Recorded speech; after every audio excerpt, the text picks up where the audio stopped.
Every piece you dump your heart and your soul into. It's not like you're just banging out. If you look at each one of those bears, everyone has a different personality. I have fun doing them. Just like da da da da da da da da da da da da da. It's neat to watch it happen. A lot of times when you really get in the zone, you're not the one carving. You're not the one holding the saw. You're just kind of standing over the saw, just laughing your ass off, watching it happen. Moments like that, yes, it is the greatest job in the world.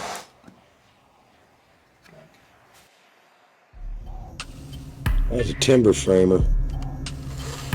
I was doing the U.S. Hotel's Liberty Room. I was 18 feet off the ground on a beam. A brace left go, like a 22, 24 foot long brace.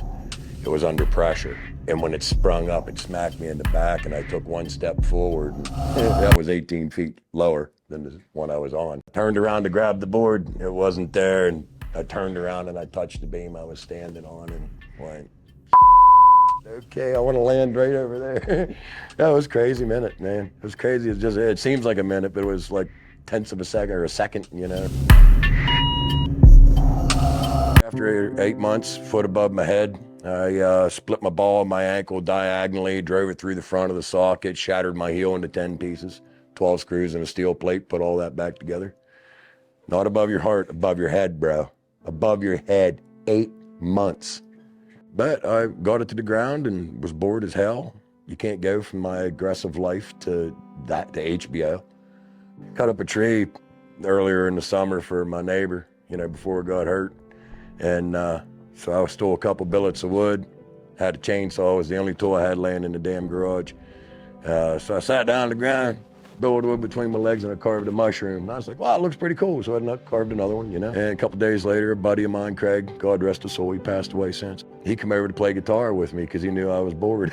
He bought both of them, 20 bucks a piece. I was like, right on. So I kept doing it, you know, carving like flat-ass turtles. Just weird. I mean, trying to do a snail, you know, try to figure out a snail with a chainsaw, you know, with no experience, no art background. I can't draw. People bought it, you know, no matter what I carved. And 3.5 months after that first mushroom, they asked me to do Keystone Country Fair. You got to understand, I was broke as a joke going into that fair. I blew up my saw 2 days before. I made a couple grand that weekend. You know what I mean? I was all right with it, you know. Did Del Grosso's Harvest Fest the next weekend, and I've been doing that ever since, man.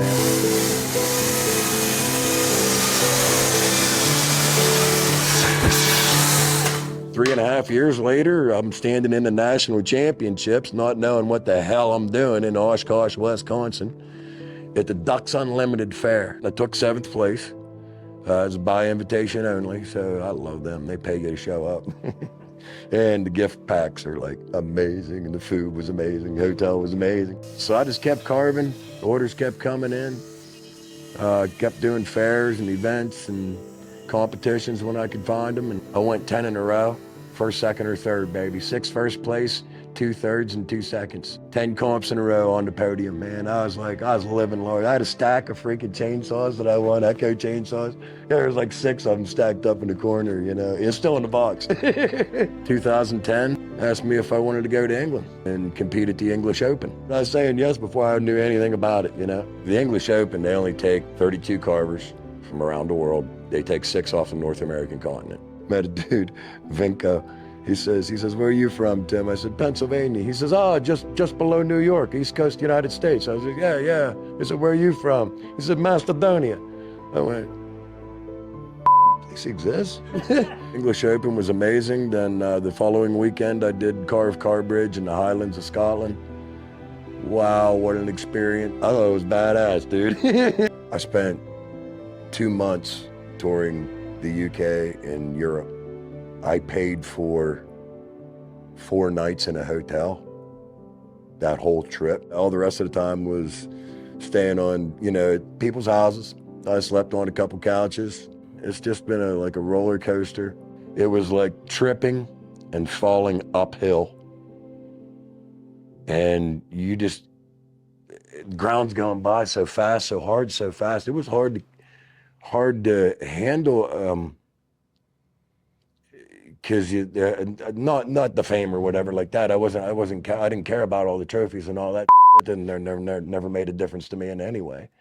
I just was there to have fun, and hey, if I won, that was even more money. But and more chainsaws.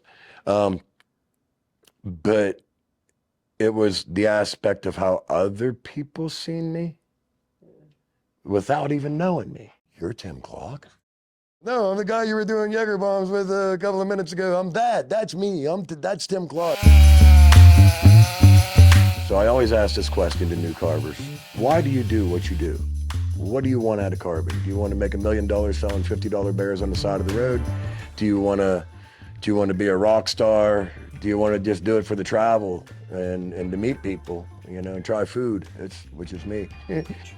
A lot of it's being brave enough to take on carvings you have no freaking clue. How are you able to do that? Just, you don't draw anything on the log or nothing. You just start cutting and it becomes whatever you wanted it to be. Sculpture is being able to close your eyes and envision something and then open your eyes and still be able to see what's in your head while looking at a lump.